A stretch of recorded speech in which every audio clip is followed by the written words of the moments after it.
সুপ্রভাত বন্ধুগণ, আপনাদের সবাইকে জানাই প্রভু যীশু খ্রিস্টের নামে শুভেচ্ছা ও শুভকামনা। আসুন দেখি ঈশ্বর তার পবিত্র শাস্ত্র বাইবেল থেকে আজ এই প্রাতকাল আমাদের কি বলতে চান। আজ এই প্রাতকালীন অধ্যয়নের জন্য আমরা বের করব যিশায়ার পুস্তক তার 38 অধ্যায় 16 পদ। লেখা আছে, হে প্রভু, এই সকলের দ্বারা লোকেরা জীবিত থাকে, কেবল ইহাতেই আমার আত্মার জীবন। আমাকে সুস্থ করো, আমাকে সঞ্জীবিত করো। দেখো, আমার শান্তির নিমিত্ত আমার তিক্ততায় উপস্থিত হইল, কিন্তু তুমি প্রেমী আমার প্রাণকে বিনাশকূপ হইতে উদ্ধার করিলে। তুমি তো আমার সমস্ত পাপ তোমার পশ্চাতে ফেলিয়াছ। ঈশ্বর তার সুন্দর বাক্যে আমাদের সকলকে আশীর্বাদ যুক্ত করো, আমেন। আজ প্রাতকাল যখন আমরা যিশায়া ভাববাদী তার 38 অধ্যায় পাঠ করি, এখানে আমরা দেখতে পাই হিজকিয়ের প্রার্থনা। এই হিজকিয়ে এবং সদাপ্রভু এবং যিশায়ের যে কথাবার্তা আলোচনা আমরা জানি।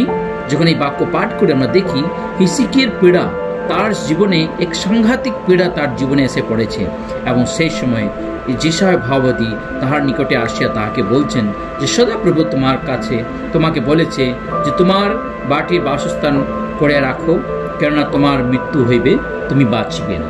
হ্যাঁ বন্ধুগণ, সদাপ্রভু যিশায়া ভাববাদীর দ্বারা এই বাক্য সেই হিজকিয়ের মধ্যে সেই সংবাদ দান করেন। যখন হিজকিয়ে এই কথা শুনতে পারলেন, তখন হিজকিয় তার জীবনকে প্রভুর হাতে সমর্পণ করিয়া তিনি প্রার্থনা করলেন, মন ফিরাইলেন এবং তার হস্তে জীবনকে সমর্পণ করে প্রার্থনা করে, প্রভু আমার প্রতি দয়া করো, আমার প্রতি অনুগ্রহ করো, আমার প্রতি তুমি দয়া করো। কিন্তু এখানে সব থেকে ভালো কথা এটা যে সদাপ্রভু তার প্রার্থনাকে শুনে সেই যিশায়া ভাববাদীর কাছে সদাপ্রভু এসে বলেন যেন সেই হিজকিয়কে বলা যাও এবং বলে দেওয়া হোক যে তার প্রার্থনা শোনা হইয়াছে, তার ক্রন্দন শোনা হয়েছে, তার নেত্রজল সকল দেখা হয়েছে, তাই তার আয়ুকে 15 বৎসর বৃদ্ধি করিয়া দেওয়া হবে বলে সদাপ্রভু যিশায়া ভাববাদীকে বলছেন। হ্যাঁ বন্ধুগণ, আমরা দেখতে পাই, এখানে শিখতে পাই যে প্রভু তিনি তার সন্তানদের প্রার্থনা শুনেন।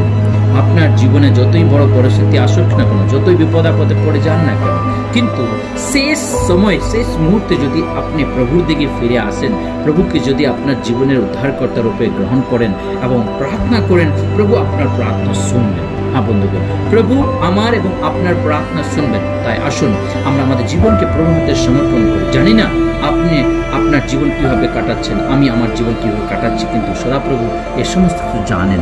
আসুন আমরা মিলে প্রার্থনা করি, প্রভুর হাতে আমাদের জীবনকে সমর্পণ করে দিন। তিনি আমাদের প্রার্থনা শুনে আমাদের জীবনের সেই তিক্ততা সকল দূর করে ঠিক সেই হিজকিয়ের মতন যেন আমরা প্রার্থনা করতে পারি, হে প্রভু, এই সকলের দ্বারা লোকেরা জীবিত থাকে, কেবল ইহাতেই আমার আত্মার জীবন।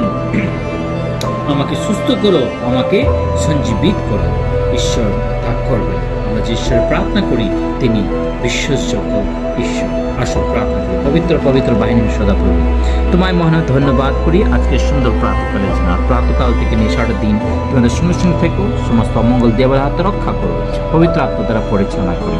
এই ক্ষুদ্র প্রার্থনা ত্রাণকর্তা মুক্তিদাতা প্রভু যীশু নামে চাই, আমেন।